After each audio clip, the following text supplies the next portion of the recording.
Sa nangyaring sorpresang pag-atake ng Hamas sa Israel na ikinasawi na maraming sibilyan at sundalo, marami ang nagtataka at nagtatanong, paano nga ba hindi natiktikan ng Israel ang maitim na balak ng Hamas gayong sila ay isa sa mga bansang may pinakamalawak na spy at intelligence network sa mundo? Paano sila naisahan ng Hamas? Anong mga taktika ang ginamit nito upang hindi mahalata ang kanilang malagim na plano? At ano ang ganti ng Israel na may isa sa pinakamalakas na militar sa buong mundo? Yan ang pag-uusapan natin ngayon dito lang sa Mr. Goodbye! Ang nangyaring karahasan noong Sabado, October 7 ay ang pinakamalaking pagpasok ng anumang kalabang grupo sa mga border defenses ng Israel simula pa noong 1973, Arab-Israeli War. At ang malaking dahilan sa matagumpay na operasyong ito ng Hamas ay ang kanilang panlilinlang ng 2 taon sa Israeli intelligence na wala na silang balak na maglungsad ng anumang malakihang pag-atake laban dito. Isang masusing pagpaplano at pagtatago ng kanilang totoong motibo ang kanilang naging sandata. Kaya walang kahandaan ang puwersa militar ng isa sa pinakamalakas na hukbong sandatahan sa gitnang silangan. Napaniwala ng Hamas ang Israel na pagod na ito sa marahas na pamamaraan sa pagpapakita ng pag-shift bigla nito ng focus sa mga social at economic projects para sa mga tao ng Gaza. Nagpatayo ito ng mga eskwelahan, ospital, mga rehabilitation center. Iilan lang yan sa mga pinapakitang proyekto ng Hamas mula di umano sa mga donations ng UN, Red Cross at iba pang multinational organizations. Ngunit sa kabilang banda, tahimik pala nitong tinitraining ang kanilang mga fighters para sa isang major offensive. Sa katunayan, nag-construct pa ang Hamas ng eksaktong replika ng mga lugar na balak nilang salakayin sa loob ng Israel upang siguradong pulido ang kanilang magiging operasyon.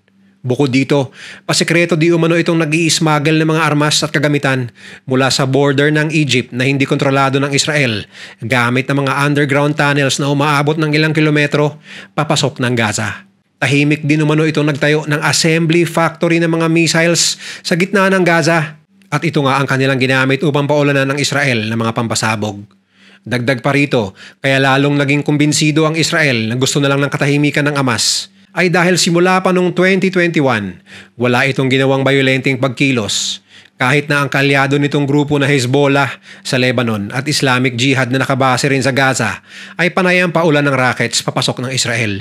Sa katunayan, hinayaan pa nga ng Israel ang maraming residente ng Gaza na supporter ng Hamas na tumawid sa border upang makapagtrabaho bilang mga construction workers ng 10 beses ang laki ng sahod upang maiparating sa mga mamamayan ng Gaza na handang makipagtulungan ng Israel upang mapabuti ang antas ng kanilang pamumuhay. Kaya mas lalo pang nagpatibay sa akala ng Israel na tatahimik na ang mga Gazans lalo na ang Hamas sa ginawa nilang hakbang. Sa 2 taon na yon, nakapag-project ang Hamas ng isang imahe ng grupong sawa na sa karahasan. At dito raw nagkamali sa pagiging kampante ang Israel. Dagdag pa ng source na isang insider sa Hamas sa interview ng Reuters. Sa katunayan, nakatanggap ng maraming puna ang Hamas sa kanilang mga supporters sa loob ng 2 taon na yon na wala silang violenteng hakbang na ginagawa. Maging ang Palestinian President na si Mahmoud Abbas na siya ring pinuno ng Fatah ay naglabas rin ng saloobin ng pagkadismaya sa Hamas noong 2022. At sinabing mas interesado pa ang mga lider ng Hamas na gastahin ng mga pera na para sana sa mga tao ng Gaza at sa pakikipaglaban sa Israel upang magpatayo ng mga magagandang villas nila sa iba't ibang karatig Arab countries. Inilathala pa ito sa isang Palestinian newspaper noong taon ding yon. Yung pala, ayon sa isang Israeli army officer, bahagi lang pala ito ng kanilang palabas. Para hindi mag-leak ang impormasyon ng pagsalakay ayon sa isang Hamas leader na nagpa-interview, iilan lang silang pinakamataas na Hamas leaders ang may alam sa plano.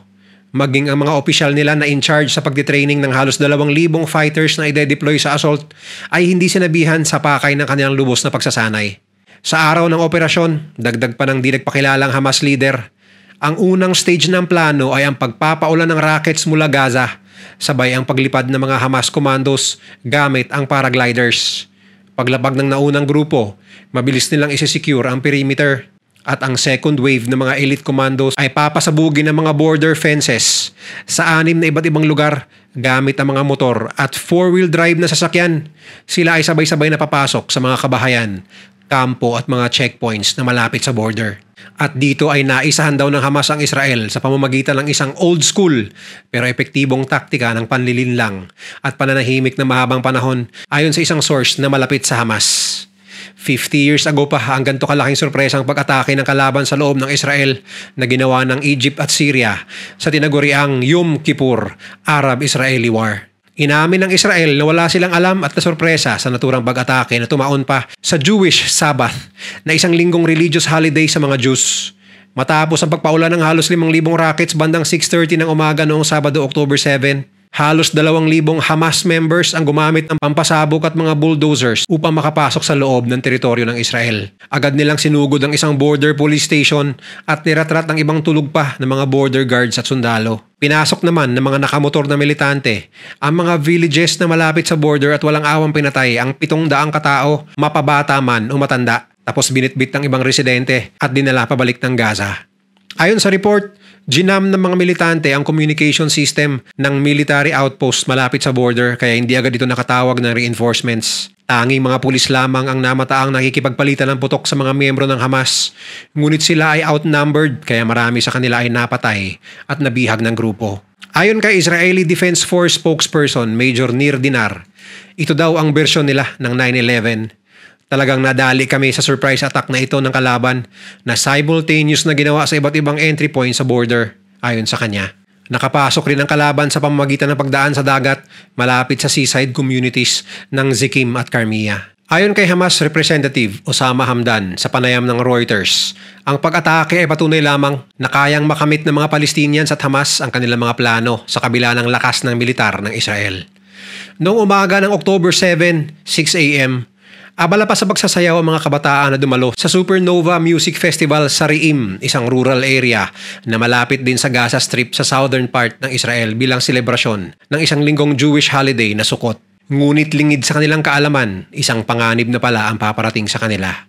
Bandang 6:30, nag-umpisa na ang kaguluhan sa music festival nang makita nila ang umuulan na rockets mula sa Gaza at ilang minuto lamang ay bigla nang dumating ang mga miyembro ng Hamas na lulan ng ilang mga motor at pick-up trucks. At walang habas na nagpapaputok sa mga kabataan na nagkakagulo sa pagtakbo upang makaligtas sa umuulan na bala. Sinubukan pa ng iba na mag-drive palayo ng area gamit ang kanilang mga sasakyan. Ngunit sa kasamaang palad, nakaabang din pala ang ibang Hamas members sa dalawang exit points ng festival. Kaya lahat ng nagtangkang tumakas ay humantong din sa pagbaril ng mga militante. 260 agad sa mga kabataan ang binawian ng buhay at mahigit 300 ang sugatan sa umpisa ng pag-atake. At ang iba ay dinukot ng Hamas at dinala pabalik ng Gaza. Sa gitna ng kaguluhan, dalawang magkasintahan ang nakaisip na mag-selfie habang nakahalik sa isa't isa bilang huling litrato sa gitna ng masukal na halamanan bago pa raw sila mamatay upang makita ng kanilang mga mahal sa buhay ang huli nilang ginawa. Ginawa nila ito dahil naririnig na nila napapalapit at walang habas na namamaril ang mga Hamas fighters. Sa kabutihang palad, nilampasan sila ng mga ito kaya sila ay nakaligtas at viral na ngayon ang kanilang litrato sa social media. Sa isang kabahayan naman ng Kibbutz Nir Am na ilang dipa lang ang layo sa Gaza border, halos 4 na po na Hamas fighters ang pumasok sa lugar at biglang nangratrat ng mga residente roon. Ngunit napalaban ng mga militante sa pangunguna ng babaeng sundalo na si Inbar Lieberman na siyang security coordinator ng nasabing lugar. Sa unang wave ng attack, 2 agad sa mga Hamas members ang kanyang tinamaan. Ngunit nang makita niyang parami ang bilang ng mga ito, agad niyang binuksan ang armory ng kanilang outpost at nag-distribute siya ng mga baril sa mga residente roon. Sa kanyang pamumuno, pinwesto niya ang mga residente at kasamahang sundalo sa mga strategic na posisyon at dito ay inambush nila ang paparating pang puwersa ng Hamas. Ang mga attackers ngayon ang kanilang naging target. 2 dosenang Hamas fighters ang kanilang napatay. 5 dito ay si Inbar mismo ang bumaril kaya nagapi nila ang kalaban. Sa ngayon ay tinuturing siyang bayani sa Israel. Gaya ng inaasahan, nag-declare agad ang Israeli Prime Minister na si Benjamin Netanyahu ng all-out war laban sa puwersa ng Hamas. Ayon sa kanya, inumpisahan ng Hamas ang karahasan at ang Israel ang tatapos nito hanggang wala nang ni isang Hamas member ang maiiwan sa mundong ibabaw. Walang sinayang na oras, agad nagumpisang bombahin ng Israeli Air Force o IAF ang mga gusaling pinagtataguan ng Hamas sa loob ng Gaza sa pagpapaulan ng mahigit 2,000 bomba sa 800 targets. Isa sa pinakamodern at eksperyensyado sa bakbakan ang hukbong panghimpapawid ng Israel. Naging instrumental ito upang maipanalo nila ang Six-Day War noong 1967 kung saan sinorpresa nito ang Egyptian Air Force sa Operation Focus sa pagbomba ng airport sa loob mismo ng Egypt na ikinasira ng maraming eroplano na halos wala man lang resistance. Nakalaban din ito sa ere ang Syrian at Jordanian Air Forces kung saan 452 na eroplano kanilang napasabog sa kabuuan ng Six-Day War. Noong 1970 naman, nagsanib pa ng puwersa ang Egypt at Russia sa isang large-scale assault kontra Israeli Air Force. Ngunit sila man ay hindi umubra at ang ending ng labanan, 111 na mga eroplano ng Egypt at Russia ang napabagsak samantalang 11 lamang ang losses ng Israeli Air Force. Sa pag-usbong ng Hamas, di na mabilang na leader nito ang matagumpay na tinarget ng IAF gamit ang kanilang mga makabagong eroplano at helicopter gunships.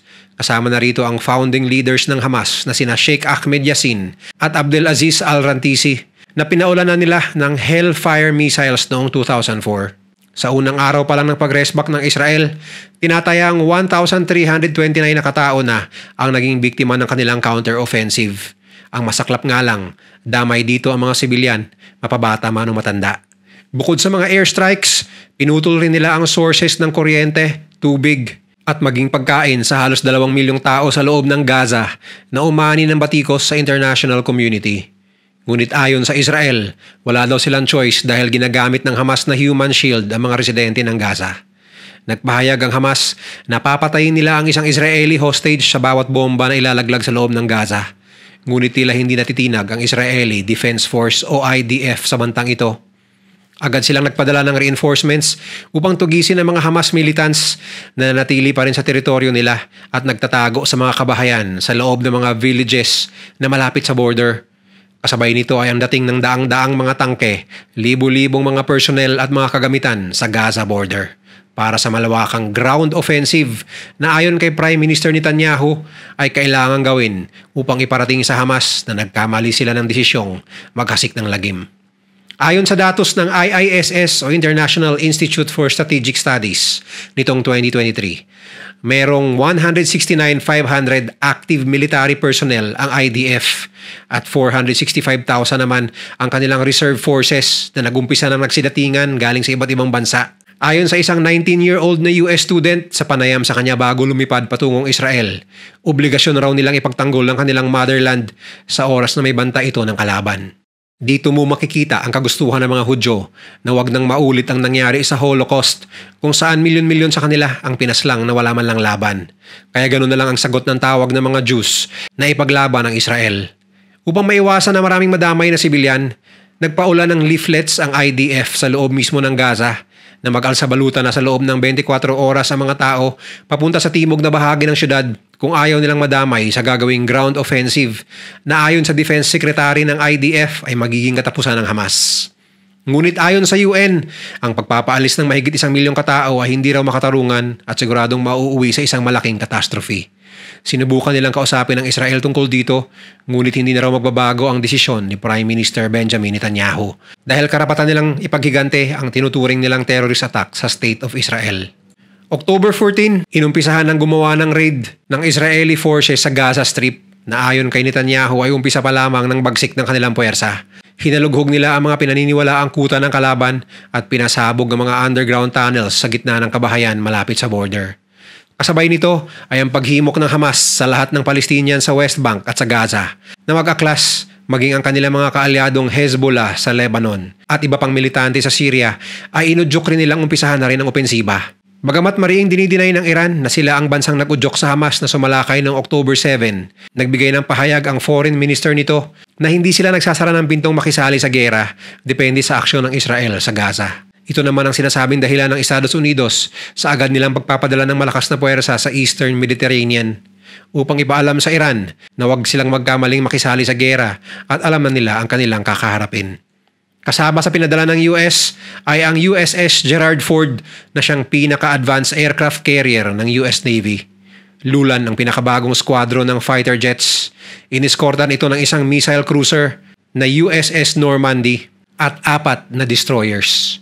Ayon kay US Secretary of Defense Lloyd Austin, hindi lang presensya ang sadya nila sa rehiyon, kundi ang mag-provide ng ammunition sa Israel sa kabuuan ng gera. Hindi niya lang nilinaw kung anong klaseng ammunitions ang kanilang ibibigay, pero malamang ito daw ay mga guided munitions at interceptors para sa Iron Dome ng Israel ayon sa mga eksperto. Sa patuloy na evacuation sa Gaza ng mga sibilyan, ilang oras na lang ay masasaksihan na natin ang isa sa pinakamalaking giyera sa ating panahon. Dito ay makikita natin ang bagsik ng puwersa ng Israeli military at ang determinasyon ng Hamas na supilin ng dihamak na mas malakas na kalaban. Ngunit dahil matagal nang nakaposisyon ang mga Hamas fighters sa loob ng Gaza, hindi ito magiging madali para sa Israeli Defense Forces at siguradong maraming buhay ay malalagas sa magkabilang panig. Sana lang ay wag lumaki ang sigalot na ito sa pagsali ng mga karatig bansang kumukundi na din sa Israel upang maiwasan na maging full-scale Middle Eastern War at mas marami pang buhay ng mga sibilyan at sundalo ang magwawakas. Kung nag-enjoy ka sa video na ito, i-share mo naman sa iba at mag-subscribe ka na rin. Huwag kalimutang panoorin yung mga videos na nasa kanan para lalo pang maubos ang oras mo.